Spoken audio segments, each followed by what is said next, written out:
जन्माद्यस्य यतोऽन्वयादितरतश्चार्थेष्वभिज्ञस्वराट् तेने ब्रह्महृदाय आदिकवये मुह्यन्ति यत्सूरयः तेजो वारिमृदां यथा विनिमयो यत्र त्रिसर्गो मृषा धाम्ना स्वेन सदा निरस्तकुहकं सत्यं परं धीमहि। ओम नमो ब्रह्मादिभ्यो ब्रह्मविद्या संप्रदाय कर्तृभ्यो वंश ऋषिभ्यो महद्भ्यो नमो गुरुभ्यः सर्वोपप्लवरहितः प्रज्ञानघनः प्रत्यगर्थो ब्रह्मैवाहमस्मि नारायणं पद्मभवं वसिष्ठं शक्तिं च तत्पुत्र पराशरं च व्यासं शुकं गौडपदं महान्तं गोविन्दयोगीन्द्रमथास्य शिष्यं श्रीशङ्कराचार्यमथास्य पद्मपादं च हस्तामलकं च शिष्यं तं तोटकं वार्तिककारमन्यान् अस्मद्गुरून् सन्ततमानतोऽस्मि। श्रुतिस्मृतिपुराणानाम् आलयं करुणालयं नमामि भगवत्पादं शङ्करं लोकशङ्करं शङ्करं शङ्कराचार्यं केशवं बादरायणं सूत्रभाष्यकृतौ वन्दे भगवन्तौ पुनः पुनः ईश्वरो गुरुरात्मेति मूर्तिभेदविभागिने व्योमवद्व्याप्तदेहाय दक्षिणामूर्तये नमः। कविश्रेष्ठाय गुरवे श्रीगोदातीरवासिने विठ्ठलाङ्घ्रिविलीनाय गणुदासाय ते नमः। जयाची सद्गुरुशरणमनवाणिकाया अपार करुणा घनगंगा कृपाभिलाषिया जेथ प्रचितीचे बोलणे भावोत्कट सहजतया आदरे वंदिते सद्गुरो वरदानंदराया भगवत्पूज्यपाद श्री शंकराचार्य भगवान की जय. आपलं ब्रह्मसूत्रावरती त्याच्या सूत्रांचं भाष्य या दृष्टीने जो आपण हा सत्रांचा भाग सुरू केला आहे त्यातलं आजचं तिसरं सत्र आहे. आपण ह्या सर्व विषयांची आधी पार्श्वभूमी बघतो आहोत, कारण ब्रह्मसूत्र हा विषय असा आहे की तो कुणी कसा मांडावा, शंकराचार्यांनी कसा मांडावा, रामानुजांनी कसा मांडावा, निंबार्कांनी कसा मांडावा, प्रत्येकाच्या मांडणीचा भेद आहे. आणि गोष्ट अशी आहे की ह्या सर्वांची जी मांडणी आहे ती पारिभाषिक शब्दांच्यामध्ये आहे. आणि परिभाषा ही ह्या भाष्याची म्हणजे कुणाही भाष्याची कोणत्याही प्रकारच्या भाष्याची परिभाषा ही मोठी अवघड असते. परिभाषा म्हणजे त्या भाषेतले ते नेमके शब्द एवढंच नाही, ती एक विशिष्ट पद्धती आहे की ज्या पद्धतीनेच विषय मांडला जावा लागतो. आणि मग तो विषय त्याचं खंडन मंडन हा त्याच्यातला एक सर्वात मुख्य भाग आहे की दुसऱ्याच्या मताचं खंडन करत राहणे आणि स्वमताचं प्रतिपादन करत राहणे. आपलं प्रतिपादन करण्याकरता आपण संदर्भ काढायचे, उपनिषदातले काढायचे, इतरत्र म्हणजे असं म्हणायचं कारण असं की मध्वाचार्यांनी इतरत्र म्हणजे पुराणातले संदर्भ पुष्कळ घेतले आहेत.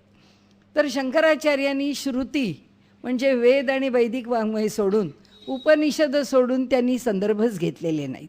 शंकराचार्यांचे सगळे संदर्भ श्रुती वाङ्मयाशी थांबलेले आहेत आणि मध्वाचार्यांचे सगळे संदर्भ अधिकाधिक पुराण वाङ्मयाशी जोडलेले आहेत. त्यांनी अधिकाधिक पुराणातले संदर्भ घेतलेले आहेत.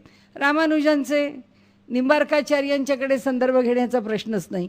जी श्रुती घेतली आहे, जे वचन घेतलं आहे ते वचन तसंच्या तसं मान्यच केलं आहे. त्यामुळे हे वचन असं मान्य केलं आहे याच्याकरता त्यांना पुन्हा प्रमाण फार आग्रहाने देण्याची गरज नाही आणि आपलं मत फार ठाशीवपणाने प्रतिपादित करण्याचंही कारण नाही. रामानुजाचार्यांनी पहिला हल्ला शंकराचार्यांवर केलेला आहे, कारण शंकराचार्यांच्या नंतर पहिलं भाष्य आलं ते रामानुजांचं आलं. कारण काय, आपण पहिल्या दिवशी पाहिल्याप्रमाणे पूर्वपक्ष जो केला जातो तो नेहमीच प्रतिपक्षाचा होतो. तो प्रतिपक्ष आधी मांडला जातो. आता शंकराचार्यांचा प्रतिपक्ष तयारच आहे रामानुजाचार्यांना, त्यामुळे त्यांचं खंडन करण्याकरता रामानुजाचार्य जे अगदी ज्याला शड्डू ठोकून उभे आहेत म्हणतो तसे मोठे तयारीत ते मैदानातच आलेले आहेत.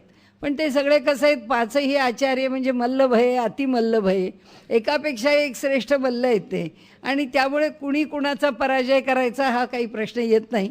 आणि ही होते झटापट एवढी गोष्ट खरी. आणि त्यामुळे रामानुजाचार्यांनी ज्या पद्धतीने विषय मांडणीला घेतला, त्यांची पद्धती जी होती ती सरळ सरळ शंकराचार्यांच्यावरती हल्ला करण्याकरता, प्रतिपक्ष म्हणून त्यांच्यावरती टीका किंवा त्यांचं भाष्य हे परास्त करण्याकरता होतं. आणि सगळ्यात महत्त्वाचा मुद्दा, रामानुज असो पुढचे आचार्य असो, कुणीही शंकराचार्यांचा मायावाद मान्य केला नाही. तुम्हाला मायावाद कशाला पाहिजे एक. आणि दुसरं असं की त्या मायोपाधिक ब्रह्म जे आहे ते शबलित आहे, म्हणजे त्याला एक प्रकारचा धक्का लागला किंवा त्याच्यामध्ये काहीतरी संमिश्रित झालं, काहीतरी माया नावानी त्याच्यात काहीतरी हीण मिसळलं, मग तुम्ही ते का स्वीकारलं? ब्रह्माला तुम्ही तत्त्वज्ञान मांडताना शबलित का केलं? शबलित म्हणजे जरा दुर्बल झाला ना. जी ब्रह्माची मूळची स्थिती आहे त्या स्थितीपेक्षा त्याला थोडा वेगळा धरला, थोडा वेगळा समजला. आणि त्यामुळे आता वादविवादाला तिथूनच सुरुवात आहे. मध्वाचार्यांनी तर पूर्ण द्वैतावर ते उभे असल्यामुळे हा अद्वैताशी वादविवादाचा विषय म्हणजे मध्वाचार्यांनी तर त्यांना थेट आता म्हटलं तसं की इथे रिंगणामध्ये ते मल्लच उभे आहेत. एकमेकांनी एकमेकांच्यावरती जे प्रहार केलेत त्या प्रहारात काहीही म्हटलं आहे. अगदी शंकराचार्यांना राक्षस दैत्याचे अवतारसुद्धा म्हटलेलं आहे. की असे आपलं मत सिद्ध करायची वेळ आली की काय काय गोष्टींच्यावरती प्रतिहल्ले आणि कसे होतील आपल्याला सांगता येत नाही. तर असो, ह्या पाचही आचार्यांच्या ठिकाणी आता मतभिन्नता जी आहे ती कुठे आहे आपण पहिल्या दिवशी पाहिलं. आता विषय थोडा अधिक स्पष्ट करत आपण पुढे जाऊ. शंकराचार्यांची भूमिका जी आहे ती ज्ञानातेवतु कैवल्यम, ज्ञानानीच परमात्म्याची प्राप्ती होते. ज्ञानानी परमात्म्याची प्राप्ती होते हे प्रकरण इतकं सामान्य मनुष्याला अवघड आहे की मला एका क्षणात ज्ञान झालं की हे जग जे आहे हे मिथ्या आहे आणि ह्याच्या मागे असणारं जे ब्रह्म आहे तेच केवळ सत्य आहे. ही एवढीच भूमिका घेऊन जर मी पुढे चालले किंवा एवढ्या भूमिकेमधून जर मला सगळं आकलन झालं याच्या मिथ्यात्वाचं, या जगाच्या नश्वरतेचं, याच्या ठिकाणची आसक्ती, उपाधी सगळं सुटलं आणि एका क्षणात लख्ख प्रकाश पडावा तसं ज्ञान झालं, असं होणं थोडं अवघड आहे. सामान्य मनुष्याला अवघड आहे कारण त्याची प्रपंचाविषयीची आसक्ती ही अधिक सोडण्याला कठीण आहे. आणि दुसरं असं की एक आसक्ती भाग जसा आहे तसा ज्ञानाचा विचार झेपणं पण अवघड आहे. कारण केवळ ज्ञानाने भक्तीने पुढे जाणं सोपं आहे, कारण ती भगवंताची सगुण मूर्ती समोर आहे, त्या मूर्तीची उपासना आहे आणि तीच माझं सर्व काही आहे, तीच मला सर्व काही देणार आहे. आणि तिच्यावरची माझी भक्ती जितकी उत्कट होत जाईल तितका मला त्याच्यात आनंद आहे आणि ह्याची परिसीमा होत जाऊ शकते आणि मनुष्य त्याच्यातून आपली भक्ती दृढ करत पुढे जातो. आता इथे शंकराचार्य म्हणतात काय सगुणाची उपासना करू नका असं थोडं म्हटलं आहे. शंकराचार्यांनी तर इतकी सुंदर सुंदर स्तोत्र रचली आहेत, त्यांच्या स्तोत्रांच्या इतकी क्वचित भक्ती आचार्यांची सुद्धा त्या सर्व स्तोत्रांशी तुलना होणारी स्तोत्र कदाचित होणार नाहीत. इतकी गोड, मधुर आणि अप्रतिम अशी स्तोत्रांची रचना आहे, म्हणजे गेयता, नादमाधुर्य सगळंच आहे.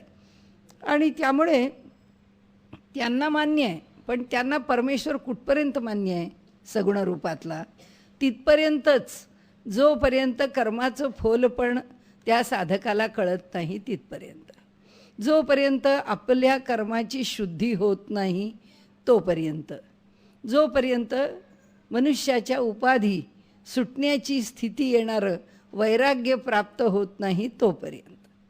मग पुढे त्या सगुण परमेश्वराचा काही संबंध नाही. पुढे ज्ञानच, तो सुटला मागे, ते साधन आहे. त्यांनी जे वापरलं आहे ती सगुण भक्ती हे साधन म्हणून वापरलं आहे. साधन कशा करता? कर्माच्या निवृत्ती करता, चित्ताच्या शुद्धी करता. अन्यथा त्यांना कर्म मान्य नाही आहे, कर्मकांड मान्य नाही आहे, कर्मपर केलेली भक्ती. कारण कर्माशिवाय भक्ती होतच नाही, कर्माशिवाय योगही होत नाही. कारण कर्माशिवाय कशी भक्ती होईल? देवाला नैवेद्य दाखवला पाहिजे, देवाला हळदी कुंकू व्हायला पाहिजे, देवाला त्याची आरती केली पाहिजे, त्याला वस्त्र अलंकार, षोडशोपचार, पूजा हे सगळं आलं. नुसतं कर्मसुद्धा विचारामध्ये घेतलं भक्ती नाही, यज्ञादी कर्म जरी विचारात घेतली तरी सुद्धा त्याच्याकरताही त्याची भूमिका आहेच, की जी भूमिका त्या यज्ञादी साधनांना गोळा करावं, त्याच्याबरोबर त्याचा काही हेतू असावा. अगदी जगत कल्याणार्थ म्हटलं तरी हेतू आहे, की जगाच्या कल्याणाकरता निष्काम भावाने एखाद्या यज्ञाकरता संकल्प सोडला तरी संकल्प आहेच, कारण संकल्पपूर्वकच कर्म आहे. आपण कर्म करताना कधी इतका बारीक सारीक विचार करत नाही, पण आपल्याही कर्माला संकल्प आवश्यकच आहे. की आपण जेव्हा ठरवतो की आज संध्याकाळी आपल्याला 6 वाजता बाहेर पडायचं आहे, आपण जेव्हा ठरवतो की आज सकाळी आपल्याला 5 वाजता फिरायला जायचं आहे, संकल्प आहे. हा संकल्प जितका तीव्र आहे तेवढ्या तीव्रतेने सकाळी 4:30ला जाग येते. तो संकल्प अगदीच मावाळ असला तर 7 वाजल्याशिवाय डोळेच उघडत नाही. झालं, ठरवलं होतं खरं जायचं, पण ते आपलं काही झालं नाही. कारण काय आहे, कोणत्याही कर्माला संकल्पाची आवश्यकता आहे. संकल्प का? कारण आधी मन सूक्ष्म आहे. मनाच्या पातळीवर जेव्हा एखादी गोष्ट घडते तेव्हाच ती अभिव्यक्त होते, तेव्हाच ती प्रत्यक्ष कृतीत येते. मनाच्या पातळीवर जर नाही घडलं तर कृतीच्या पातळीवरती ते येऊ शकत नाही, कारण मन ते साकार करतं. आपल्याला आपल्या ठिकाणी कदाचित कळणार नाही, पण एखादा शिल्पकार आहे, एखादा मूर्तिकार आहे, तो जेव्हा मूर्ती घडवतो, आता आपण साधं औरंगाबादचं म्हणजे वेरूळचं अजिंठ्याची जर लेणी पाहिली तर वेरूळचं कैलास लेणं जर पाहिलं, केवढं लेणं आहे. सबंध एवढा मोठा डोंगर फोडत वरून खाली आलेली आहेत मंडळी. काय प्रमाण घेतलं, कशाने प्रमाण घेतलं, कारण कसं मोजत आले खाली, किती खाली यायचं आहे, दगड कसा लागतो, किती ठिसूळ आहे, इथे किती मोठा सभामंडप करू शकणार काय माहिती आहे. पण मनामध्ये तो डोंगर आणि त्या डोंगराच्या दगडाची जात पाहिली आणि त्यांनी त्यांच्या मनाशी संकल्पना पूर्ण केली की इथे लेणं कशाचं, ते कसं, ते कशा प्रकाराने आपण निर्माण करावं. त्यामुळे संकल्प हा जेव्हा मनात होतो तेव्हा तो आधी आकाराला येतो. तो मनात जेव्हा आकाराला येतो तेव्हा तो प्रत्यक्ष कृतीत येतो, आणि जर तो मनामध्ये आकाराला आलेला असला तर प्रत्यक्ष कृतीमध्ये तो यशस्वी होतो. अन्यथा मनातच जर तो आकाराला आला नाही, करू डळमळीत जर प्रत्येक गोष्ट आपली असेल, होईल, झालं तर होईल, आपला काही आग्रह नाही बुवा, जसं होईल तसं होईल, झालं तर झालं, आम्हाला आनंदच आहे, नाही झालं तरी आम्हाला काही दुःख नाही, आयुष्यात काहीच व्हायचं नाही. कारण असं जेव्हा मनुष्यानी सोडून दिलं तेव्हा निश्चय होतच नाही ना, निश्चयाशिवाय गोष्ट घडत नाही. आणि त्यामुळे कोणत्याही कर्माच्या मागे जेव्हा संकल्प होतो, की यज्ञाकरता संकल्प केला, काय कशाकरता केला, जगत कल्याणाकरता केला, आलेल्या संकटाकरता केला, राज्य योग्य ठिकाणी राहावं म्हणून केला, दुष्काळ आहे त्याच्याकरता केला, ह्या कर्माचा उपयोग फलाकरता झाला हे शंकराचार्यांना मान्य नाही. ते म्हणतात फलामध्ये परिवर्तित होणारं कर्म, फलाच्या अपेक्षेने केलेलं कर्म आम्हाला मान्यच नाही आहे. आणि त्यामुळे यज्ञ हा स्वर्गकामो यजेत, यज्ञाच्या मागचं फळ सांगतानाच म्हटलेलं आहे की स्वर्गाच्या कामना अंतःकरणात करून यज्ञ केले जातात, यज्ञाच्या शिड्या त्या स्वर्गाला लावल्या जातात, असं वेदांती मंडळी थोडंसं उपहासाने बोलतात. आणि म्हणून इथे कर्म शंकराचार्य बिलकुल नाकारतात. शंकराचार्य फक्त ज्ञान मान्य करतात. म्हणून ते म्हणतात की परमात्म्याची प्राप्ती ही केवळ ज्ञानाने होते, तीच त्याची परिणत स्थिती आहे. आणि म्हणून ज्ञानाने केवळ प्राप्ती ही एक भूमिका झाली. या सगळ्या भक्ती आचार्यांची भूमिका काय आहे? या सगळ्या भक्ती आचार्यांची भूमिका अशी आहे की भक्तीने परमात्म्याची प्राप्ती आहे. त्या भक्तीने काय करावं? सगुणाची उपासना करावी, आपलं आराध्य दैवत निवडावं. प्रत्येकाने आपापल्या इच्छेने आपलं आराध्य दैवत ठरवलेलं आहे. मध्वाचार्यांनी जसं विष्णू सर्वोत्तम तत्व असं त्यांनी म्हटलं आहे की तो तत्वात आहे, म्हणजे विष्णू हा आमचाही मूर्तीत नाही आहे, हे तत्व आहे. विष्णू हे सुद्धा एक तत्व. कारण का लक्षात कायम ठेवायचं, तत्वमसी. तत्व म्हणजे तेत्व, म्हणजे जसं कर्तृत्व हे जसं त्व लावतो ना, म्हणजे वृत्तित्व, कर्तृत्व, कीर्तित्व, हे जे त्व आहे त्याला जोडलेलं, की त्याचं कीर्तीपण, त्याचं कर्तेपण हे जे आहे तसं ते त्व आहे. तसं त्याचं ते पण म्हणजे कोण? ब्रह्मपण. म्हणून तत्वमसी मध्ये काय आहे? त्याचं ते पण म्हणजे तत्व, आणि मसी त्याच्यामध्ये असी आहेस. आता इथे तत्त्वम असी, त्वम तू, ते तू आहेस.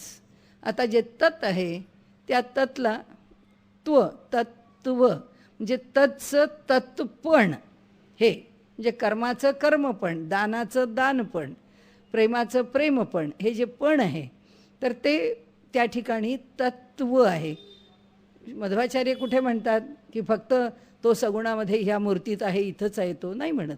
ते म्हणतात हे काय आहे, हे विष्णू सर्वोत्तम तत्व आहे. तो कसा आहे, तो विष्णू आहे. ज्याची उपासना मला करायची आहे तो विष्णूच आहे. आणि तो कसा आहे, सर्वोत्तम आहे, म्हणजे त्याची सुपरलेटिव्ह डिग्री आहे. त्या ठिकाणी ह्याच्यापेक्षा आणखीन काही श्रेष्ठ नाही आहे. हा सर्वश्रेष्ठ आहे. असा जो सर्वश्रेष्ठ परमात्मा, याच्यापेक्षा परमात्म्याचं आणखीन वेगळं स्वरूप मी पाहू शकत नाही. मग ते कोणत्या रूपात आहे, ते विष्णू रूपात आहे. आणि म्हणून विष्णू सर्वोत्तम तत्व आहे की जी त्या मूर्तीनी भंगलं. जसं समर्थ स्वतः मूळचे माधव संप्रदायी आहेत, त्यामुळे त्यांच्या विवेचनामध्ये कधीकधी द्वैताचा प्रभाव दिसतो. ते म्हणतात ना की लोक म्हणतात की आम्ही तुमच्या देवाला मारला. अहो म्हणाले आमचा देव दगडाचा केला आणि तो बुडला, असं म्हणतात. आमचा देव बुडला का? आमचा देव लाकडाचा केला, बुडेल का? नाही बुडणार. म्हणाले कुणी म्हटलं तुमचा देव लाकडाचा केला, तो जळला. आम्ही म्हणू आमचा देव दगडाचा केला, जळला का? म्हणजे तुम्ही आमच्यावरती कोणतेही आरोप करत गेलात, आमच्या देवाचं अस्तित्व तुम्ही नाकारत गेलात, तरी आमचा देव ना दगडात आहे ना लाकडात आहे. ज्या तऱ्हेने पुढे विष्णुबुवा ब्रह्मचारींनी सुद्धा, म्हणजे मुंबईचे आता अवधूत शास्त्री तुळापूरकर, त्यांचे घरातले मोठे बंधू त्यांच्याकडे, आता ते दोघेही नाहीत, पण विष्णुबुवा ब्रह्मचारींनी मुंबईमध्ये किंवा आपण म्हणू वसई ह्या भागामध्ये अधिकाधिक धर्मांतरणाचे जे घटना घडल्या, त्या सगळ्या घटनांमधून लोकांना पुनरागमन त्यांचं करून घेण्याकरता त्यांनी जी प्रक्रिया राबवली, म्हणजे अगदी मोठ्या निष्ठेने राबवून त्यांना धर्मामध्ये आणून कागदोपत्री त्यांची नावं या धर्माशी आणि त्यांच्या कागदपत्रांची, इस्टेटीशी, स्थावर जंगमाशी जोडून दिली. मोठं काम केलं. त्यांच्याही बरोबर ब्रिटिशांच्या किंवा मिशनऱ्यांच्या बरोबर त्यांना जेव्हा लढाईची वेळ यायची त्यावेळी मिशनरी पण अशाच प्रकारचे युक्तिवाद करायचे आणि त्या युक्तिवादांनी त्यांना म्हणायचे तुमचा देव कसला, त्याला काही अर्थ नाही. ते म्हणाले तुमचा कसला, तुमचा येशू लाकडाचा, त्याला जळाला की जळून जाईल. आमचा देव पाषाणाचा म्हणता आणि पाण्यात बुडतो म्हणताना. हा म्हणाले असले युक्तिवादांनी कुठे धर्म सिद्ध होतो का? सांगण्याचा हेतू असा आहे की त्यातल्या त्यात आपण जे लक्षात ठेवतो की वाचारंभणम विकारो नामधेयम. बोलायला सुरुवात केली की शब्दाला मर्यादा आहेच. शब्दाला मर्यादा असली तरी अभिव्यक्ती शब्दाशिवाय होत नाही. कारण अभिव्यक्त कसं होणार? काय डोळ्यांनी किती दाखवणार, तुमच्या कानांनी किती ऐकणार, हातवारे किती करणार? अभिव्यक्तीचं सर्वात प्रभावी साधन शब्दच आहे आणि त्या प्रत्येक अभिव्यक्तीला मर्यादा आहे. प्रत्येक अभिव्यक्तीला मर्यादा, स्पर्शाला मर्यादा आहे, शब्दाला मर्यादा आहे, श्रवणाला मर्यादा आहे, गंधाला मर्यादा आहे, सगळ्याला मर्यादा आहे. जे अभिव्यक्त होतो तो शेवटी राहतो तो शब्द, आणि त्यामुळे ह्या शब्दांनी आम्हाला अभिव्यक्त व्हायचं आहे. तर आता शब्दाची मर्यादा असल्यामुळे त्यातल्या त्यात अधिकाधिक शुद्ध, अधिकाधिक निर्दोष आपलं वचन बनावं किंवा आपलं तत्त्वज्ञान बनावं, याच्याकरता सगळे आचार्य प्रयत्नशील असतात.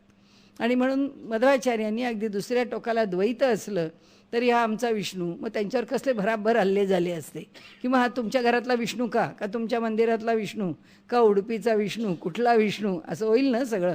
कारण तुम्ही मूर्तीतच देवाला अडकवलं तर कसं चालेल? ते मूर्तीत देवाला अडकवलंच नाही आहे. मूर्तीच्या ठिकाणी तत्व आहे. विष्णू हे तत्व आहे की जे आमचं भरण पोषण करणार आहे, जो आमचा पालन पोषण करणार आहे, जो विश्वंभर आहे, असा तो जो विष्णू आहे तो तत्वरूपामध्ये आहे. आणि हे सगळं जग कोणी निर्माण केलं आहे? प्रकृतीने निर्माण केलं आहे. ही जी प्रकृती आहे ती प्रकृती कशी आहे? ती रमा, ती त्यांची दासी आहे, ती त्यांची सेविका आहे. कारण सगळं जग सेविका आहेत. कुणीच त्या ठिकाणी विष्णू सर्वोत्तम तत्वाच्या पुढे कुणी आणखीन वेगळा श्रेष्ठ नाही. जसं मीराबाईंनी त्यांच्या जीवनामध्ये त्या जेव्हा त्या गोसावींना भेटायला गेल्या तर त्या तिथे त्यांच्या मंदिरात गेल्यानंतर त्या म्हणाल्या की आपण असे एका ठिकाणी बैरागी असे बसता आपलं नाव मी पुष्कळ ऐकलेलं आहे आणि जीव गोसावी म्हणून आपलं नाव आम्ही ख्यात म्हणून बघायला आले. तर तिथे त्यांनी सांगितलं मला भेटायचं आहे जीव गोसावींना. तर तेव्हा त्यांनी सांगितलं की ते भेटत नाहीत. म्हणाले का भेटत नाहीत सांगा त्यांना. नाही नाही म्हणाले ते स्त्रियांना भेटतच नाहीत. मग त्यांनी मीराबाईंनी निरोप दिला की म्हणाले त्यांना माझा निरोप सांगा की ह्या पृथ्वी तलावरती एका कृष्णाशिवाय कोण पुरुष आहे तो मला बघायचा आहे, त्याच्याशी मी बोलते. मला असा निरोप गेल्याबरोबर ते धावत बाहेर आले. ते म्हणाले आले कोण असं मला भेटायला. त्याचं कारण असं सगळी प्रकृती आहे ना, आपण सगळी प्रकृतीची लेकरं आहोत. तो एक विष्णू पुरुष आहे, पुरुष आणि प्रकृती, या प्रकृतीचाच जर सगळा पसारा आहे तर ह्या प्रकृतीमध्ये कोण, या प्रकृतीमध्ये आणखीन त्या विष्णूच्या बरोबर सांगायला दुसरा पुरुष कोण आहे.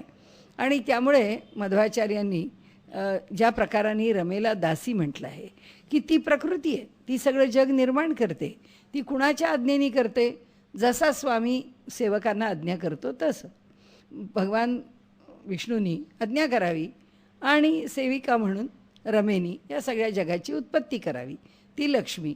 असं ह्या दोन टोकावरचं तत्त्वज्ञान आहे. इकडे ह्या टोकावरती ज्ञान आणि इकडे ह्या टोकावरती भक्ती. मध्वाचार्यांच्या ठिकाणी ही जी टोकावरची भक्ती आहे, ह्या भक्तीच्या संदर्भामध्ये त्यांनी कायमच दास्य भक्ती मान्य केली. त्यांनी भगवंताला आपला स्वामी म्हटलं आहे, भगवंताला आपला देव म्हणजे विष्णूला आपला देव म्हटलं आहे, आपली देवता म्हटलं आहे. आणि त्यांनी असं म्हटलं आहे की ह्या देवतेला आम्हाला जर भजायचं असेल तर ह्या देवतेला भजण्याकरता दास्यभाव हा सगळ्यात उत्तम आहे. कारण काय आहे, दास्यभावामध्ये अहंकाराची आत्यंतिक निवृत्ती होते. कारण फार सुंदर भरतांनी म्हटलं आहे, जेव्हा हनुमान त्यांना भेटले बोलले त्यावेळी भरत म्हणजे यांचे भरत बोलतात आपल्या रामचरितमानसामधले तुलसीदासांचे. भरतांनी सांगितलं की हे बघा सेवा धर्म हा फार अवघड आहे. म्हणाले प्रेम करणं भक्ती करणं फार सोपं आहे, पण म्हणाले सेवा करणं अवघड का आहे, कारण त्यांनी जे सांगावं ते जसंच्या तसं बर हुकूम आपण करावं. आपल्याला काही पटलं नाही पटलं, होतं आहे नाही होतं आहे, आत्ता इच्छा आहे इच्छा नाही आहे, आपलं करण्याचं सामर्थ्य आहे नाही आहे, काही विचार करायचाच नाही. जे सांगितलं आहे ते करायचं, जे सांगितलं आहे ते ऐकायचं. म्हणजे अगदी अलीकडच्या काळातली उदाहरणं घेतली आपण तर समर्थांच्या काळातलं कल्याण स्वामींचं उदाहरण आहे. लहानसा मुलगा आहे, मला भीती वाटली, मला असं वाटलं तसं वाटलं, काही म्हणाले नाहीत. म्हणाले चालला आहे ना हा आपला आत्ता महोत्सव, त्या महोत्सवामध्ये ही जी रथयात्रा निघाली आहे, रामाच्या रथाला नडता आहे ना वरती झाड तोडायचं आहे, ती फांदी तुला तोडायची आहे. तो गेला तोडायला, तो बसला अलीकडे आणि पुढे फांदी नाही नाही म्हणाला फांदीच्या टोकाला बस तिकडे. लोक म्हणाले एवढासा मुलगा आहे काय समर्थांचं, हा मुलगा जर असा पडला खाली तर झालंच ना. फांदी तुटली, फांदी सकट कल्याण त्या विहिरीमध्ये, म्हणजे पहिला अंबादास, तो काही कल्याण म्हणून खाली पडले नाहीत, अंबादास म्हणून पडले. आणि लोक म्हणाले समर्थ आपले आत गप्पा मारत बसले आहेत बाहेर, म्हणजे आपल्या आश्रमात काय तिथे देवळात जिथे बसले असतील. म्हणाले या मुलाचं काय झालं बघायला तयार नाही, आम्ही 4 वेळा सांगतो ऐकायला तयार नाही. म्हणाले हे तरी काय यांचं बरोबर आहे का. त्यांना फार वाईट वाटलं लोकांना की समर्थांनी हे काही बरं नाही केलं. ती मिरवणूक आली परत. लोक म्हणाले अहो आता तरी त्या मुलाकडे पहा, दुसऱ्याचं पोर आहे आपल्याकडे आलेलं एवढं लहानसं, काय झालं कुठे झालं. मग समर्थांना जसं काही कळलंच नाही असं समर्थ म्हणाले. चला म्हणाले कुठे विहीर, तिथे आले. त्यांनी विचारलं की अरे अंबादास कसा आहेस. म्हणाले कल्याण आहे. तेव्हापासून ते कल्याण झाले, त्यांचं कल्याण स्वामी नाव पडलं. सांगण्याचं कारण असं की गुरूंनी आज्ञा केली आहे आणि हे योग्य आहे हे अयोग्य आहे, हे आपल्याला स्वीकार्य आहे अस्वीकार्य आहे, आपल्या सामर्थ्याचं आहे आपल्या सामर्थ्याच्या पलीकडचं आहे. इथे काही कोणी असं मनात येईल आपल्या कोणाच्या की बाबा तो गुरु जो भोंदू निघाला आणि त्यांनी आपल्याला काहीतरी करायला लावलं तर नसते आपल्या प्राणाशी गाठ आहे. गुरुशी काही हा विषयच नाही आहे, हा विषय आपल्या श्रद्धेशी आहे. ज्याची श्रद्धा जशी आहे त्या श्रद्धेवर भले गुरु भोंदू निघे नका, गुरु भाव तारक आहे. म्हणून आपल्याकडे वचन आहे, थोर थोर संतांच्या वचनामध्ये त्यांनी म्हटलं आहे की गुरु भले तारक नसेल, कुणी असाच तुम्हाला ऐर्या गैर्या म्हणाला तरी ते म्हणाले तुमचा भाव जोपर्यंत सच्चा आहे तोपर्यंत तो गुरुभाव माणसाला तारून नेणार आहे. त्यामुळे असो, आत्ता तो आपला विषय नाही, पण सांगण्याचा हेतू एकच आहे की मध्वाचार्यांसारख्यांनी पूर्णपणे दास्यभक्ती स्वीकारली आहे. रामानुजाचार्यांची सुद्धा तशीच दास्यभक्ती म्हणण्यासारखी आहे, प्रपन्न भक्ती आहे, पूर्ण शरणागती. नाहीतरी दास्य म्हणजे काय, शरणागतीच आहे.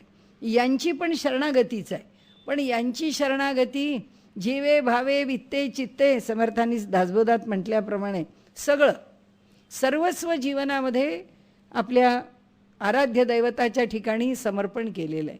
आपल्या प्रपंचासहित सर्व गोष्टी समर्पित करून टाकल्या आहेत. पण ते म्हणतात तरीसुद्धा प्रपन्नता पुरी होत नाही, तरीसुद्धा शरणागती पुरी होत नाही. केव्हा पुरी होते, जेव्हा शेवटचा क्षण येतो आणि त्यावेळी तो भक्त आपलं सगळं जीवित अगदी समजून उमजून अत्यंत भक्तिपूर्वक अंतःकरणाने भगवंताच्या चरणावरती विलीन करतो. जेव्हा त्याला आपलं सर्वस्व पंचप्राण भगवंताच्या चरणावर विलीन करता येतात, तेव्हा त्याची ती प्रपन्न भक्ती पूर्ण झाली. मग भगवंत त्याची काय प्रतवारी लावायची असेल ती लावेल, किती प्रमाणामध्ये ही भक्ती उत्कट आहे त्याचा विचार करील. तसंच निंबार्काचार्यांचं आहे, त्यांनीसुद्धा द्वैत आणि अद्वैत दोन्ही एकत्र स्वीकारलं आहे. त्यांच्या ठिकाणी राधेसहित श्रीकृष्ण हे भक्तीचं आराध्य दैवत आहे. इथे जसं विष्णू सर्वोत्तम तत्व आहे, तसं तिथे राधेसहित श्रीकृष्ण आहे. त्यांची भक्ती त्यांनी केली आहे आणि त्या भक्तीमध्ये त्यांची धारणा अशीच आहे की तैलधारावत भक्ती, असं त्यांनी आपल्या भक्तीचं वर्णन केलं आहे. जशी तेलाची धार कधीच खंडित होत नाही, तसं भक्तीला कधी खंड असता कामा नये. रात्रंदिवस अष्टौ प्रहर ही भक्ती चालूच राहिली पाहिजे. आणि निंबार्काचार्य म्हणतात ती तशी भक्ती चालू असावी आणि त्याकरता साधन करावं, त्याकरता ती भूमिका स्वीकारावी. वल्लभाचार्यांनी सांगितलं की आम्हाला भक्तीमध्ये भगवंताच्या लीलाच फक्त प्रिय आहेत. आमचा बाळकृष्ण आहे, आम्ही कृष्णाची भक्ती करतो. आणि इथे रामानुजाचार्यांच्या ठिकाणी प्रभू रामचंद्रांची भक्ती आहे, श्रीरामाची भक्ती आहे. श्रीरामाची भक्ती करताना त्यांचा मंत्र जो आहे तो ओम नमो नारायणाय असा अष्टाक्षरी मंत्र आहे, ज्याची त्यांना प्राप्ती झाली. आणि त्यांना तो मंत्र कळल्याबरोबर त्यांना असं वाटलं की अरे या मंत्रांनी माझंच का कल्याण. ते गेले वरती मंदिराच्या शिखरावरून, तिथून त्यांनी ओरडून सगळ्यांना सांगितलं की अहो सर्वांना कल्याणकारी असलेला मंत्र हा असा ओम नमो नारायणाय आहे. या मंत्राचा आपण जप करा, ह्या मंत्राचं आपण स्मरण करा. आणि त्याप्रमाणे त्यांनी त्या मंत्राकरता आपल्याकडून जो काही त्यांचा भक्ती संप्रदायाचा हा प्रपत्ती मार्गामध्ये लौकिक आणखीन पुष्कळ असतं. आपण हे काय फक्त ढोबळ ढोबळ प्रत्येकाचं चित्र आपल्यासमोर घेतो. जेव्हा जेव्हा सूत्र येईल तेव्हा ज्याची गरज पडेल तेव्हा बघितलं जाईल. पण प्रपन्न भक्ती ही खरी, की प्रपन्न म्हणजे पूर्ण शरणागती, आयुष्यभर पण केवळ शरणागती आणि शेवटच्या क्षणी तर सर्वस्व त्या ठिकाणी अर्पण करण्याची ताकद असली पाहिजे त्या भक्ताच्या ठिकाणी. तो शुद्धीवर असला पाहिजे, त्याची बुद्धी शाबूत पाहिजे, त्याचं शरीर आरोग्य संपन्न पाहिजे आणि त्यांनी भगवंताला आपलं सर्वस्व समर्पण केलं पाहिजे. वल्लभाचार्य म्हणतात आम्हाला बालकृष्ण, फक्त गोकुळातला कृष्ण प्रिय आहे. आम्ही गोकुळाच्या बाहेर यायला तयार नाही, कारण भक्ती करण्याकरता जो निरागस कृष्ण आहे तो गोकुळातच आहे आणि तो गोकुळाच्या बाहेर जसा गेला तसा तो बिघडला. आणि त्यामुळे तो कृष्ण आम्हाला, त्यांना तो भगवद्गीता सांगणारा, म्हणजे आपण ज्याला गीता म्हणून नुसतं, ती भगवंताची गीता जी आपल्यासमोर उभी आहे आज संपादित रूपामध्ये, भगवंतांनी जो उपदेश अर्जुनाला केला तो सुद्धा त्यांच्या दृष्टीने फार काही मोलाचा नाही, काय आपल्याला आवश्यकता नाही. त्यांचं म्हणणं असं की भगवंताची भक्तीच इतकी उत्कट आहे, भगवंताची भक्तीच इतकी सामर्थ्यशाली आहे की त्या भक्तीला त्यांनी नाव पुष्टी भक्ती असं दिलं, की ती आम्हाला पुष्ट करणारी आहे, आम्हाला समर्थ करणारी आहे, आम्हाला ताकदवान करणारी आहे. सगळी मल्टीविटॅमिन्स तिच्यामध्ये एकत्रित आलेली आहेत. आम्हाला दुसरीकडून काही घ्यायची गरज नाही. आम्हाला ज्ञान नको, आम्हाला कर्म नको, आम्हाला दुसरं काहीच नको. आम्हाला फक्त भगवंताची ही भक्ती. आणि ते म्हणतात ही भक्ती तुम्हाला बाहेर कुठे मिळणार नाही, ही भक्ती तुम्हाला बाहेर कुठे कळणार नाही. तुम्हाला जो पुष्टी भक्ती किंवा आमचा पुष्टी मार्ग आहे त्याला त्यांनी मार्ग असं नाव दिलं आहे. हा जो आमचा पुष्टी मार्ग आहे तो जर समजून घ्यायचा असेल तर तुम्हाला आमच्या इथेच यावं लागेल. म्हणजे आमच्या परंपरेत येऊन भगवंताची भक्ती कशी करायची हे आमच्याकडून शिकावं लागेल. तर तुम्हाला ती भगवंताची अखंड रसवाही भक्ती मिळेल. त्यांचं सूत्र कोणतं आहे? यांनी जशी तैलधारावत भक्ती म्हटली आहे, यांनी जशी प्रपन्न भक्ती म्हटलेलं आहे. शाधी माम त्वाम प्रपन्नम, मी प्रपन्न आहे अर्जुन म्हणतोच आहे, पण त्या अर्जुनाला तिथे प्रपन्नचा अर्थ कळलेलाच नाही आहे. तो प्रपन्न पुढे होतो. तिथे त्याला वाटतं चला मी शरणागत झालो, आता मला काही सुधरत नाही आहे, म्हणून तो तिथे स्वतःला प्रपन्न म्हणतो. ती प्रपन्नता घेतली आहे रामानुजाचार्यांनी. उपनिषदांनी ज्याला रसोवई सहा असं म्हटलं आहे की तो परमात्मा जो आहे तो कसा आहे, तो रसपूर्ण आहे. आणि त्यामुळे हा असा रसपूर्ण असणारा परमात्मा, हा रस हा कधी खंडित होत नाही, तो रस अखंड वाहत आहे. आणि त्यामुळे तशी आमची अखंड वाहणारी भक्ती आहे. हा जो पुष्टी हा मार्ग आहे, म्हणून त्याला मार्ग शब्द वापरला. निंबार्काचार्यांनी तैलधारावत वापरला आहे की खंड आपल्यापुरता कुठंच व्हायला नको. यांनी कसं म्हटलं नाही, हा मार्ग आहे, या मार्गावर ना आम्ही चाललो आहे, हा भक्तीचा मार्ग चालत चालत आम्ही पुढे चाललो आहे. निंबार्काचार्यांनी भक्तीचा मार्ग इथंच आहे, इथे आतच त्या परमात्म्याशी तो एकरूप आहे. प्रत्येकाची भावना आहे, प्रत्येकाची भूमिका आहे. त्या भूमिकेमधून या चारही भक्ती आचार्यांनी आपल्या आपल्या परीने त्या भक्तीचा विषय मांडलेला आहे. म्हणजे वल्लभाचार्य झाले, निंबार्काचार्य झाले, त्यानंतर रामानुजाचार्य झाले आणि मध्वाचार्य झाले. हे चारही भक्ती आचार्य आहेत. शंकराचार्य एकटे ज्ञानाचा मार्ग पुरस्कार करणारे आहेत. आणखीन एक गोष्ट आहे की व्यवहाराच्या पातळी, आपण शंकराचार्यांचं चरित्र वाचलं की सुद्धा आपल्याला कळतं की तत्त्वज्ञान कितीही उच्च कोटीचं असलं तरीसुद्धा सर्वसामान्य मनुष्याला विषय समजण्याकरता भक्तिमार्गाने किंवा या साधन मार्गावरती चालण्याकरता जे मार्गदर्शन असतं ते सोपं असावं लागतं, प्रपंचात समजण्यासारखं असावं लागतं, जमण्यासारखं असावं लागतं.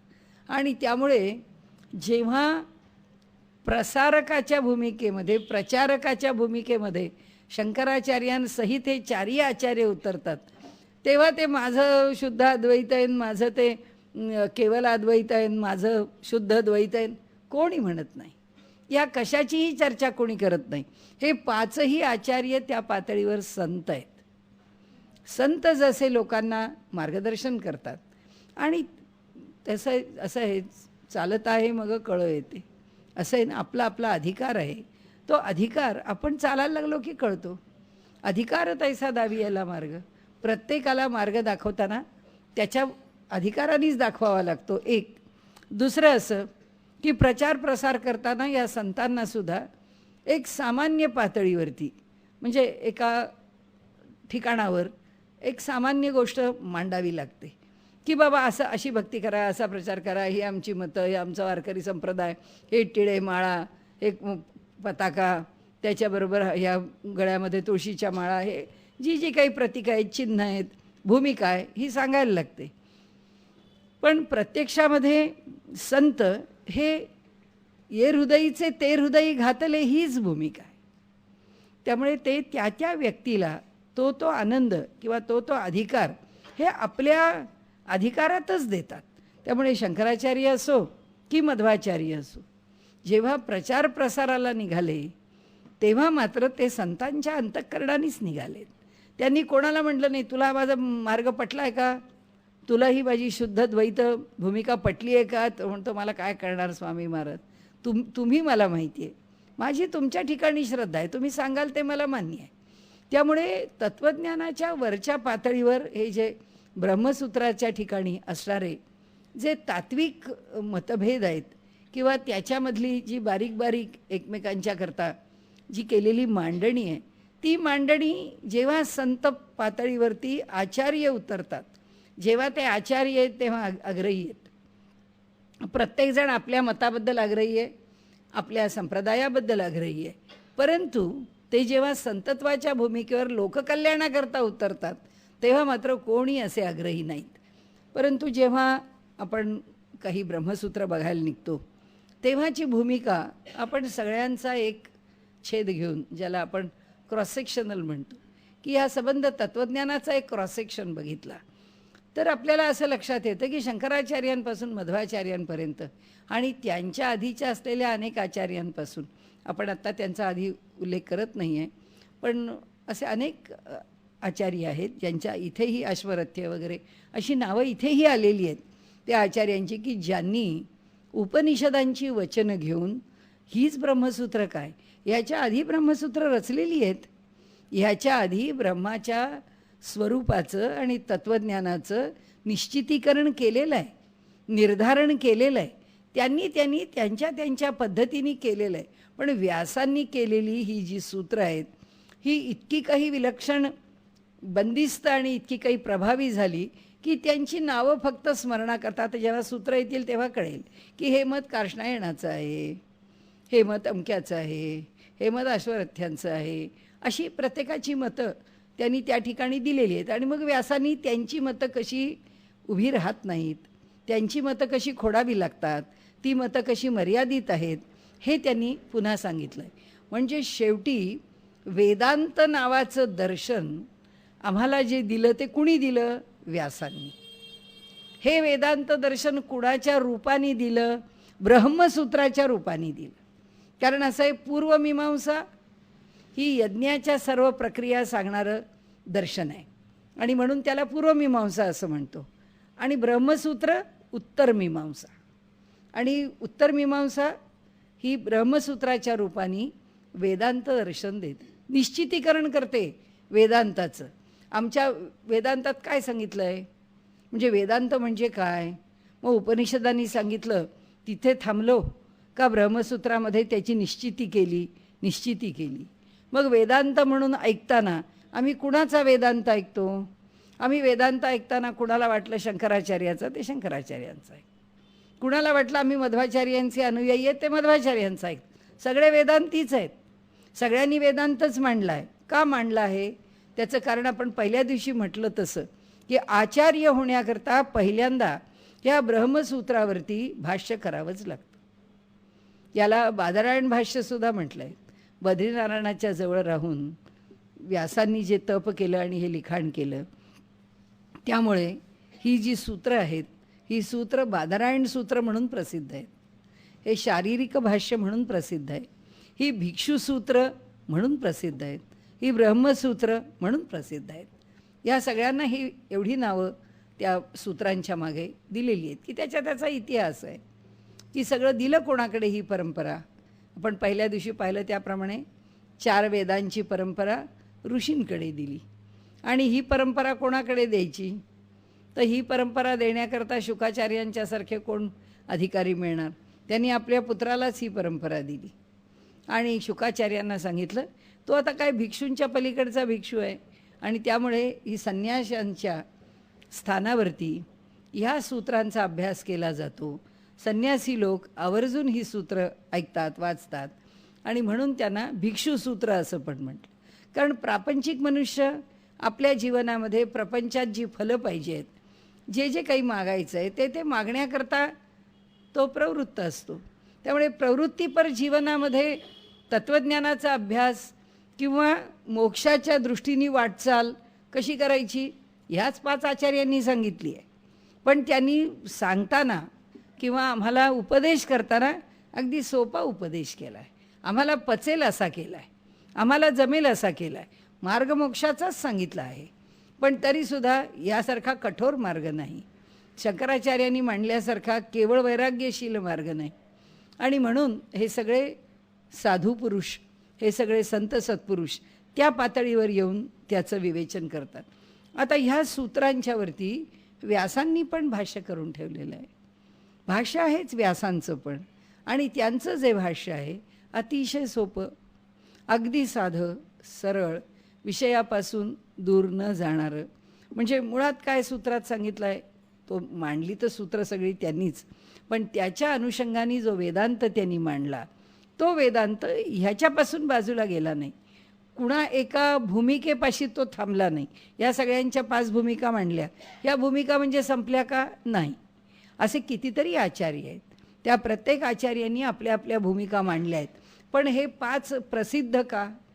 त्याचं कारण एकच आहे की ह्या सूत्रांवरती ह्या प्रत्येकाचं भाष्य इतकं प्रभावी आहे की त्या भाष्याला फार अडावं लागत नाही कुठे. प्रत्येक भाष्य अडतं, कोणत्या ना कोणत्या तरी सूत्रापाशी प्रत्येक भाष्याला अडावं लागतं. शंकराचार्य अडतात, मध्वाचार्य अडतात, कोणी अडत नाही असं नाही. सगळ्यांना अडचण, कारण ती मूळची वचनं जी आहेत ती वचनं कधी यांना अनुकूल असतात, कधी त्यांना अनुकूल असतात. यांना अनुकूल नसली की हे त्या वचनाला बगल देऊन पुढे जातात. त्यांना अनुकूल नसली की त्यांच्या स्वभाव प्रकृतीप्रमाणे ते त्या वचनाचा परामर्श कसा घ्यायचा ते ठरवतात. शंकराचार्य वादविवाद न करता अगदी सहज त्या विषयाला बगल देऊन पुढे निघून जातात. अशा तऱ्हेने ही जे सगळ्या सूत्रांचं जे भाष्य आहे, ह्या भाष्यामध्ये जो विशेष रूपाने विचार केला तर संतांनी जी भूमिका घेतली आहे ती भूमिका सर्व भारतभर लोकांना वेदांत म्हणून प्राप्त झाली आहे. आता हे 5 वेदांताचे विचार प्रवाह आहेत, जे स्कूल्स ऑफ थॉट, हे वेगवेगळ्या प्रकारांनी वैचारिक प्रवाह आहेत. मीमांसक आहेत, हे सगळे मीमांसा केली आहे, त्यांनी विचार केला आहे आणि तो विचार आपल्या भूमिकेतून मांडला आहे. त्यांचेही अनुयायी आहेत, त्यांचेही अनुयायी आपल्या आपल्या भूमिकेप्रमाणे त्याच्यात भर घालण्याकरता ती परंपरा चालू ठेवणारे आहेत. रामानुज परंपरा चालू आहे, वल्लभ परंपरा चालू आहे. वल्लभांच्या तर 84 गाद्या आहेत आणि 84 ठिकाणी वल्लभांनी त्या ठिकाणी लोक जातात, त्या गादीवर काम आहे. पुष्कळ मोठी कामं आहेत. शंकराचार्यांचं तर आपण पाहिलंच आहे, एवढे मोठे 4 दिशांना 4 मठच उभे केलेत. ठिकठिकाणी आचार्यांचेही मठ झालेले आहेत. संपूर्ण दक्षिणेमध्ये आपण रामानुजाचार्य पाहू शकतो की रामानुजांनी प्रचार प्रसार खूप केला आहे. संपूर्ण अयंगार जे आहेत ते सगळे रामानुजांचेच भक्त आहेत, त्याशिवाय इतरही आहेत. अशा प्रकारे प्रत्येकाचा जो चाहता आहे किंवा अनुयायी आहे किंवा भक्त आहे, काही म्हणा, ते सर्वदूर आहेत. निंबार्काचार्यांचे भक्त आहेत. निंबार्काचार्यसुद्धा फार मोठे अधिकारी होते.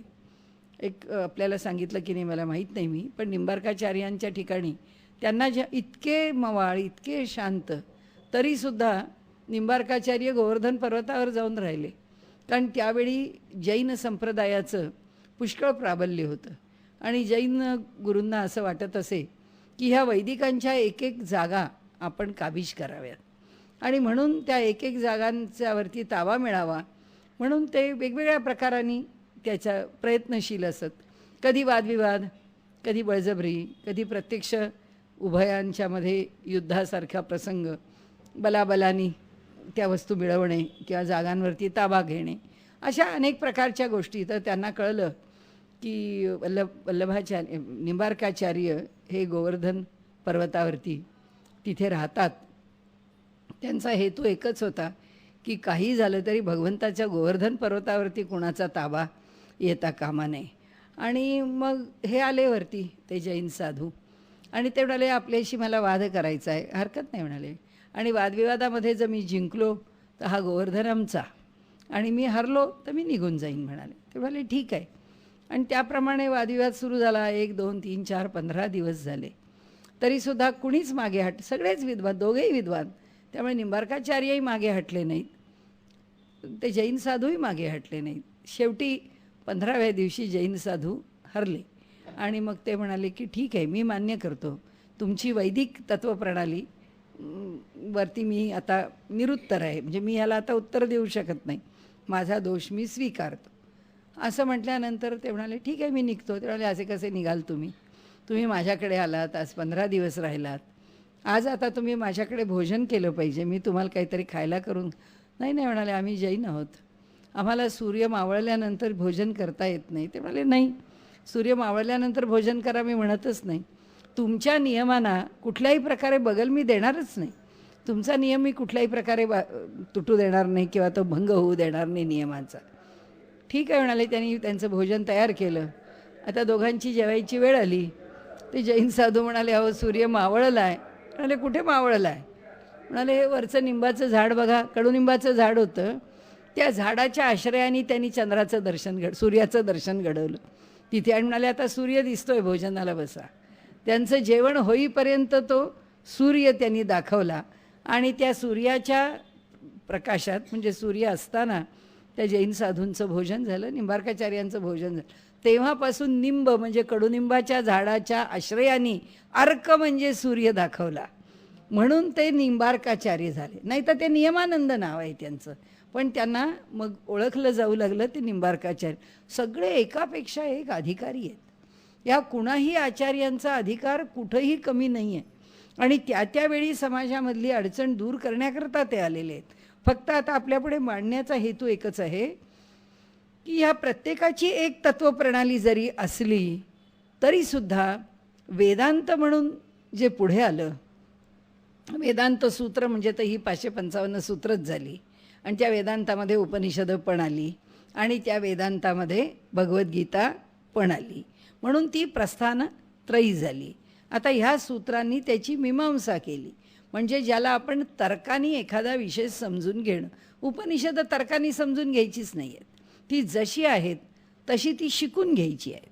गीता भगवंतांनी आम्हाला उपदेश म्हणूनच सांगितली आहे. ती गीता जी जाणून घ्यायची आहे ते भगवंताची वचनं कशी आणि भगवंतांनी काय संदर्भात सांगितले आहेत, आपल्याला तो संदर्भ कसा उपयुक्त आहे, आपण त्याचा विचार. कारण भगवंताचं वचन आहे ते आपल्या आपल्या परिस्थितीमध्ये त्या वचनाचा बोध करून घेणं. अनेकांचं त्याच्यावर भाष्य आहे, कुणाचंही भाष्य आपल्याला आवडलं तरी त्या भाष्याच्या आधाराने पण बोध करून घेता येईल. फक्त ब्रह्मसूत्र एक अशी आहे की हे तर्कप्रस्थान आहे. आपण पहिल्या दिवशी सगळं बोललो आहे की ह्याच्या तर्कानी विषय पुढे न्यायचा आहे, आणि त्यामुळे इथे 4ही पादामध्ये तर्क आहे की ब्रह्मच हे या जगाचं कारण का, जन्माद्यस्य यतः का, या जगालाच्या मागे असणारं आधी कारण ब्रह्मच का, आणि ते कसं निश्चित होतं दाखवलं. उपनिषदांच्या माध्यमातून दाखवलं, सिद्ध केलं, म्हणजे श्रुतींच्या पार्श्वभूमीवरती सिद्ध केलं. पुढे येणारं कोणतंही दर्शन, अवैदिक दर्शन असो, सांख्यांसारखं दर्शन असो, वैशेषिक असोत, न्याय असोत, की ज्यांनी ईश्वरवाद मान्य केला नाही आहे, अशा लोकांचं पण खंडन त्या दुसऱ्या भागामध्ये केलं. ज्याला अविरोधाध्याय, सगळा विरोध मोडून काढला आणि अविरोधाने सिद्ध केलं की ब्रह्म हे जगाचं कारण आहे. आता हे एकदा सिद्ध झालं की मग मात्र साधना सुरू झाली. साधना प्रत्येकाची वेगळी आहे. शंकराचार्यांपासून मध्वाचार्यांपर्यंत सगळ्यांनी आपापल्या मार्गाच्या साधना सांगितल्या. भारतभरामध्ये या सर्व साधना अधिक रूढ करण्याचं आणि त्या साधनांचा समन्वय करण्याचं काम कोणी केलं? संतांनी. की संतांनी आम्हाला हे सगळं सोपं करून दिलं की आता असं आहे, अहो तो कर्म झालं की ते ईश्वराला बाजूला करा, हे आम्हाला झेपणारी गोष्ट नाही. किती जन्म त्या ईश्वराला मिठ्यावरून बसायचं आहे कोणाला माहिती. कारण असं आहे की हा माझा ईश्वर, ही माझे उपास्य दैवत, आणि ह्या दैवताला मी सोडून देऊ, कसं शक्य आहे? कारण किती जन्म जातील, बहुनाम जन्मनाम अंते ज्ञानवान मा प्रपद्यते. तुम्ही जर असं म्हणालात की झालं कर्म आता तो ईश्वर सोडा, सोडता येत नाही. आपण 1-2 ठिकाणी येईल आपल्याला, या ठिकाणी नाही तरी उपनिषदातला संदर्भ आहे, आपल्याला सांगता येईल की जेव्हा अद्वैत मांडलं गेलं ज्ञानाच्या पातळीवर, तेव्हा ते वैराग्य फार कठोर आहे, फार कठोर आहे. आणि त्या वैराग्याने ह्या सगुण भक्तीची जी थोडी हेटाळणी केली, जी अवहेलना केली. म्हणून आत्ता आपण म्हटलं ना की भक्ती, आपणही थोडंसं हेटाळणीच्या स्वरातच बोललो की नाही, की भक्ती करताना त्या देवाला किती काळ मिठ्याभरून बसायलाच पाहिजे असं तो भक्त म्हणतो. पण तुम्ही म्हणत नाही, आम्ही म्हणतो की तसं नाही आहे. ही जी सगुण भक्ती आहे, ही सगुण भक्ती केव्हाच सोडता येत नाही. आणि ह्या भक्ती आचार्य आणि ज्ञान सांगणारे शंकराचार्य यांच्यामध्ये जो मेळ बसला आहे, तो शंकराचार्यही संत म्हणूनच मेळ बसला आहे, आणि हे 4ही आचार्य संत म्हणूनच मेळ बसला आहे. म्हणजे या 4ही आचार्यांनी ज्ञानाचा स्वीकारच केला आहे, वैराग्याचा स्वीकारच केला आहे, कर्माच्या ठिकाणचा दंभ आणि थोतांड स्वीकारलेलंच नाही आहे. म्हणजे कर्माला जसं आहे तसं स्वीकारा, स्वर्गकामो यजेत म्हणून आपल्या स्वर्गाकरता एकापाठोपाठ एक यज्ञ करा, उलट त्यांची हेटाळणी केली आहे. त्यांनी म्हणाले स्वर्गातल्या अप्सरांच्याकडे बघून या लोकांनी इथून यज्ञाच्या शिड्या लावलेल्या आहेत आणि ह्यांना स्वर्गात कसं चढू असं वाटतं आहे. पण म्हणाले यज्ञ नावाच्या ह्या फुटक्या होड्या आहेत आणि त्यामुळे यांना स्वर्गापर्यंत घेऊन जातील असं नाही, कारण फारच इच्छा आकांक्षांनी भरलेले लोक आहेत. ते कसे प्राप्त करतील? स्वर्गाची प्राप्ती त्यांनाही होणार नाही. आणि त्यामुळे ह्या फुटक्या ओढ्या ज्या आहेत ह्या भवसागरामध्येच या होड्या त्यांना तारून नेऊ शकत नाही. दोन्ही बाजूनी आहे, दोन्ही बाजूनी एकमेकांच्यावरती टीका आहे. त्यामुळे त्याचा आपल्या मनाला वाईट वाटून घेण्याचं, कुणी अमुक संप्रदायाचं आहे म्हणून तमुक, असं काही नाही. प्रत्येकाच्या ठिकाणी जेव्हा आचार्य आहे तेव्हा अभिनिवेश आहेच, आणि जेव्हा संत आहेत तेव्हा कोणाकडेच अभिनिवेश नाही आहे. ना शंकराचार्यांकडे आहे ना मध्वाचार्यांकडे. संत आहेत, संतांच्या पातळीवरती ते सगळ्यांकरता सारखेच आहेत. आता ही जी भूमिका आहे आचार्यांची ती तर आपण बघणारच आहोत. पण आपण पहिल्यांदा एक सूत्र लक्षात घेऊन पुढे जाणार आहोत की आचार्यांनी जसं चित्तशुद्धीकरता सगुण भक्ती असं हे जे आचार्यांचं सूत्र आहे ते सूत्र मात्र संतांनी स्वीकारलं नाही. संतांनी असं म्हटलं आहे की सगुणाची जी भक्ती सुरू केली आहे त्या भक्तीत परमात्मा परिपूर्ण आहे. त्या सगुणाच्या मध्ये त्या निर्गुणाची प्राप्ती आहेच. तो सगुणही आहे, तो निर्गुणही आहे. त्याचं यथार्थ तऱ्हेने शब्दांकन कुणी केलं? अर्थात ज्ञानेश्वर माऊलींनी 12व्या शतकामध्ये. कारण त्यांचं अनेक प्रकारांनी त्या सगुण निर्गुणाची चर्चा आहे. साधा सोपा त्यांचा प्रसिद्ध अभंग आहे, तुझं सगुण म्हणो की निर्गुण रे, सगुण निर्गुण एक गोविंदू रे. एक परमात्मा, एक परमेश्वर हा सगुण पण आहे आणि निर्गुण पण आहे. मग या दोघांचा मेळ तुम्ही कसा घातला हो? विचारतीलच की नाही. शंकराचार्यांचे अनुयायी विचारतील आणि इकडे चारही भक्ती आचार्यांचे पण अनुयायी विचारतील. कारण काय, भक्ती आचार्य का विचारतील? ते सुद्धा त्यांच्यावरती हल्ला करणार. कारण असं आहे की तुम्ही सगुणाबरोबर निर्गुण कसं मान्य केलं? आमच्या दृष्टीने सगुणच सर्वात शेवटी आहे. आणि कोण? तो सुद्धा भगवान श्रीकृष्ण. तो परब्रह्म म्हणून या जगामध्ये जन्माला, साक्षात परब्रह्म इथे जन्माला आलेला आहे. आणि त्या भगवान श्रीकृष्णाचं रूप जे आहे ते आम्हा वैष्णव आचार्यांच्याकरता पूर्ण आहे. तोच परमात्मा आहे, त्याच्या पलीकडे परमात्मा संभवत नाही. मग संतांनी काय म्हटलं की त्या परमात्म्याची रूपं दोन, एक निर्गुण आणि एक सगुण. मग ह्या दोघांचा मेळ कसा घातला संतांनी? त्यांनी सांगितलं भक्ती सगुणाची करायची आहे, अनुभव निर्गुणाचा घ्यायचा आहे. अनुभवाच्या पातळीवर निर्गुण आहे आणि भक्तीच्या पातळीवरती सगुण आहे. म्हणून त्या दोघांची, म्हणून माझी ये जीवीची आवडी पंढरपुरा नेईन गुढी. कारण मला शेवटी बापा रखुमादेवीवरू आईवडिलांचं जसं नाव घेतलं तसं त्या विठ्ठलाला सुद्धा ते शरण गेलेले आहेत. आणि आईवडिलांच्या नावात सुद्धा बापा रखुमादेवीवरू आहे आणि तो पांडुरंगसुद्धा बापा रखुमादेवीवरू आहे. आणि त्यामुळे त्यांनी एक गोष्ट सांगितली, म्हणजे माऊलींनी, कारण का हे सगळं बोलायचं, एक प्रस्थान लिहिलं ना त्यांनी. आता भगवद्गीता हे एक प्रस्थान आहे, ते स्मृती प्रस्थान आहे. त्या स्मृती प्रस्थानावर भाष्य केलं आहे. आता ते जे त्यांचं भाष्य आहे म्हणून तर सगळ्या मारामाऱ्या आहेत ना आपल्याकडे. भाष्यकारा ते वाटा पुसतू. माऊलींनी जेव्हा शेवटी 18व्या अध्यायात म्हटलं तेव्हा हे भाष्यकार कोण? माऊली कोण एक असं म्हणत नाही, पण बहुतेकांनी निर्णय असा करून टाकलेला आहे की शंकराचार्यांच्याच मार्गाने ते पुढे जातात. का? कारण सर्व अद्वैताच्या प्रक्रिया त्याच्यामध्ये अधिकाधिक विचारात घेतलेल्या आहेत.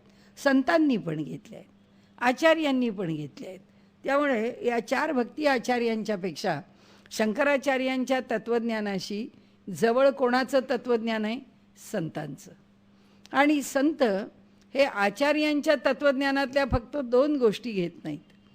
एक गोष्ट अशी की संन्यासाशिवाय मोक्षाचा मार्गच नाही. ही जी आचार्य भूमिका आहे ती भूमिका संतांनी घेतलं नाही आहे. त्यांची भूमिका अशी आहे की पांढऱ्या वस्त्रात सुद्धा जो संत आहे तो सुद्धा मोक्षाचा तेवढाच अधिकारी आहे. आणि त्यामुळे सामान्य मनुष्याला सुद्धा मोक्ष अधिकार त्याच्या घरात राहू नये. हा एक भाग संतांनी अधिक, नाहीतर असे संत आम्हाला दाखवलेच नसते. आज नाथ महाराज आहेत, आज नामदेव महाराज आहेत, तुकाराम महाराज आहेत. प्रत्येकाचा प्रपंच वेगळा आहे. नाथांचा प्रपंच संपन्न आहे, नामदेवांचा प्रपंच गरिबीचा असला तरी वेगळ्या प्रकारांनी झगडे आहेत. तिथे भगवंताशीच भांडण आहेत. आईचं आणि त्यांच्या पत्नीचं भांडण विठोबाशीच आहे की तुम्ही या नामदेवांना जरा शहाणं करा म्हणून. आणि इकडे तुकाराम महाराजांच्याकडे तर सगळा आनंदी आनंदच आहे, तिथे सगळी अवघडच परिस्थिती आहे. पण कोणत्याही परिस्थितीमध्ये जे भगवंताचं स्मरण आहे ते स्मरण हटत नाही, बदलत नाही, त्याची गोडी कमी होत नाही. या संतांच्या चरित्रामधून आपल्याला अनेक गोष्टी तत्त्वज्ञानाच्या उलगडतात. त्यामध्ये आत्ता आपण म्हटलं तसं ज्ञानेश्वर माऊलींनी जेव्हा गीता प्रस्थान घेतलं आहे आणि गीतेवरचं भाष्य केलं आहे, ते भाष्य करून त्यांनी काय केलं आहे, संतांची तत्त्वज्ञानाची भूमिका स्पष्ट केली आहे. कारण त्याचं कुठेतरी संहिता व्हायला हवी ना, त्याचं घटनात्मक बाजूनी त्याचं संघटन व्हायला हवं. संहिता म्हणजे लिखाणात यायला पाहिजे. ते लिखाणात कसं येणार, कारण संतांच्या बाजूनी लिखाण झालेलं नाही. त्यांची भूमिका, व्यासांची भूमिका अशी कुठे लिखाणात आलेली नाही. व्यासमहर्षींनी जे सांगितलं ते ऐकलं, संतांनी जे सांगितलं ते ऐकलं. आचार्यांचे कसे एक एक संप्रदाय उभे राहिले, तसा ज्ञानेश्वर माऊलींनी हा संत संप्रदाय उभा केला. म्हणून सगळ्या हिंदुस्थानात जा, कुणीही कुठल्याही प्रांतातला दशग्रंथी ब्राह्मण असो, वेदांती असो, एकापेक्षा एक श्रेष्ठ लोक असो, आप पुन्हा से है, अब ज्ञानेश्वर माऊली के वहाँ से है, हाँ वहाँ से है. सगळ्यांना ज्ञानेश्वर माऊलींचं एवढं प्रेम, एवढा अगाध महिमा त्यांचा सर्वदूर पसरला. त्याचं कारण ही पुढची सगळी संत परंपरा, तिला त्यांनी जीवन दिलं या तत्त्वज्ञानाच्या रूपाने. आणि म्हणून आता आपल्याला जो विषय बघायचा आहे त्या विषयामध्ये ब्रह्मसूत्राचा विचार करताना, अरे आपण पुष्कळ पुढे गेलो, ब्रह्मसूत्राचा विचार करताना आपल्याला तत्त्वज्ञानाचा विचार किंवा सर्व संतांचं तत्त्वज्ञान बेतलं कशावर आहे, उभं कशावर राहिलेलं आहे, शंकराचार्यांच्याच भूमिकेवर उभं आहे. भूमिका तीच आहे. पण मी आपल्याला म्हटलं तसं की परमेश्वराला सगुण संपवला नाही, तो शेवटपर्यंत सगुण आहेच. सगुणाची भक्ती शेवटपर्यंत मान्यच आहे, सगुण भक्तीच मान्य आहे. त्याचबरोबर निर्गुण साक्षात्कार मान्य आहे. सगुणाच्या साक्षात्कारावरती त्यांनी ठेवलं नाही किंवा ती अपूर्णता दाखवून दिली. विठ्ठलांनी नामदेवांना पाठवलं की नाही विसोबा खेचरांच्याकडे, की बाबा रे तू जर माझ्या या मूर्तीतच जर मला देव समजत असलास, कीर्तनाला उभा राहिलास की मी टाळ घेऊन तुझ्या पुढे साथ तरी करावी, नाही तर तुझ्यासमोर येऊन तुझ्या भक्तीच्या एकूणच प्रवाहामध्ये नृत्य करावं, रंगून जावं आणि तुला आनंद द्यावा. हे नाही केलं की संपलं, तू रुसलास, तू रागावलास, तू कीर्तन टाकून बसलास. हे असं होता कामा नये. तुला कळलं पाहिजे हे माझं रूप नाही. म्हणून आपण म्हटलं ना, विष्णू सर्वोत्तम तत्त्व.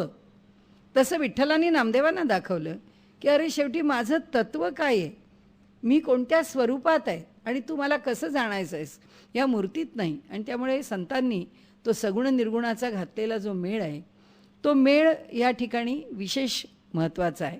दुसरं असं की शंकराचार्यांच्या तत्त्वज्ञानाला केवलाद्वैत तत्त्वज्ञान असं म्हणतात. आपण फक्त आज त्याची सुरुवात करू, कारण आता 2 वेळा सुट्टी येणार आहे आपली. 21ला इलेक्शनची सुट्टी आहे आणि 28ला दिवाळीची सुट्टी आहे. त्यानंतर काहीतरी 4 तारीख येते मला वाटतं. 4 तारखेला पुन्हा सोमवार आहे, त्यावेळी आपल्याला घेता येईल. तर या ठिकाणी शंकराचार्यांचं तत्त्वज्ञान हे केवल अद्वैत आहे. हे केवल अद्वैताचं तत्त्वज्ञान जेव्हा लक्षात घ्यायचं, तेव्हा ब्रह्माचं स्वरूप लक्षात घ्यायचं. हे अद्वैत तत्त्वज्ञान केवल का म्हणून लक्षात घ्यायचं. आणि ह्या तत्त्वज्ञानामध्ये मायेचं स्थान काय म्हणून ते लक्षात घ्यायचं. परब्रह्माची 2 लक्षणं विचारात घ्यावी लागतील. एक त्याचं स्वरूप लक्षण विचारात घ्यावं लागेल, एक त्याचं तटस्थ लक्षण विचारात घ्यावं लागेल. या सगळ्याचा मेळ आपण बरोबर घालू.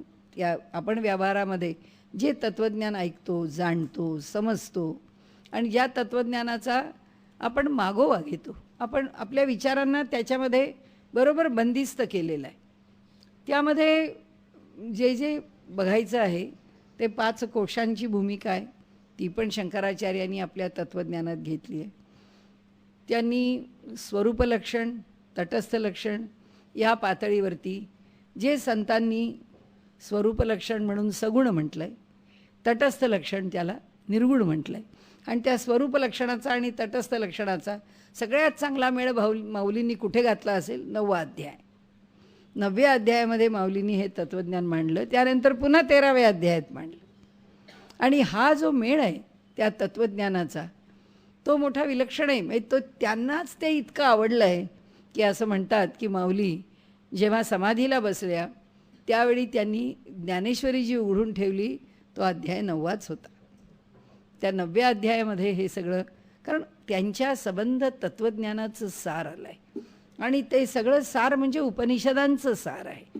आणि म्हणून इथे जे जे विषय आपल्याला बघायचे आहेत ते सर्व विषय या अंगाने शंकराचार्यांचं तत्त्वज्ञान पाहण्याला आपल्याला पर्यायच नाही आहे. त्यामुळे ते तत्त्वज्ञान बघूनच आपण पुढे ह्या सगळ्या सूत्रांकडे वळणार आहे. 4 सूत्र आपण स्वतंत्रपणे घेतलेली नाही आहेत. जन्माद्यस्य यतः किंवा पहिलं घ्या, अथातो ब्रह्म जिज्ञासा, जन्माद्यस्य यतः, शास्त्रयोनित्वात आणि तत्तु समन्वयात. या 4 सूत्रांना त्याच्यावरती भाष्य पुष्कळ मोठी मोठी आहेत. आपण ती का नाही घेतली? कारण प्रत्येक सूत्राबरोबर ही 4 सूत्रं येतात. प्रत्येक वेळी आपल्याला समजेल की ह्याचा तिथे कसा मेळ बसतो आणि ह्या 4 सूत्रांना का ब्रह्मसूत्राची चतुसूत्री म्हटलं आहे. आणि म्हणून त्याच्यावर स्वतंत्र वेळ देण्यापेक्षा एकेका अधिकरणावरती आपण वेळ देऊ. आज एक पुन्हा आपण त्याची पार्श्वभूमी घेतली. पुन्हा पुढच्या वेळी एकदा अद्वैताचं तत्त्वज्ञान बघायचं आणि मग प्रत्यक्ष एक अधिकरण सुरू करायचं. कारण त्याच्याशिवाय ते अधिकरण कुठल्या तरी पार्श्वभूमीशिवाय आपल्याला जाता येणार नाही. त्याची भूमिका आपल्या मनात एक पूर्णपणे तयार व्हायला हवी. त्या दृष्टीने आपण ही घेतली आहे. पुढच्या वेळी बघू. कुणाच्या मनात शंका असल्या तर त्याही आधी बघू आणि मगच आपण मूळच्या भूमिकेकडे वळू. म्हणजे आपल्याला सगळ्या आचार्यांच्या बाजूनी, शंकराचार्यांच्या सहित संतांच्या बाजूनी, व्यासमहर्षींच्या बाजूनी या सगळ्या सूत्रांचं एक आपल्या डोळ्यापुढे असं एक तयार चित्र पाहिजे की हे सगळे आचार्य कसे आहेत, व्यासमहर्षी कसे आहेत, सगळे संत कसे आहेत, ब्रह्मसूत्राचं स्थान काय आहे, उपनिषदांचं स्थान काय आहे, इकडे गीतेचं स्थान काय आहे, हे सगळं बघून ही ब्रह्मसूत्र कशी झाली आहेत हे एकदा आपल्या मनात पक्क ठसलं की मग ब्रह्मसूत्र बघताना आपल्याला काही अडचण नाही आहे आणि फार क्लिष्ट पण असं वाटण्याचं काही कारण नाही. कारण एकदा आपली पार्श्वभूमी तयार असते त्यामुळे आपण ते बघू शकू. आजचा विषय आपण इथे थांबवूया.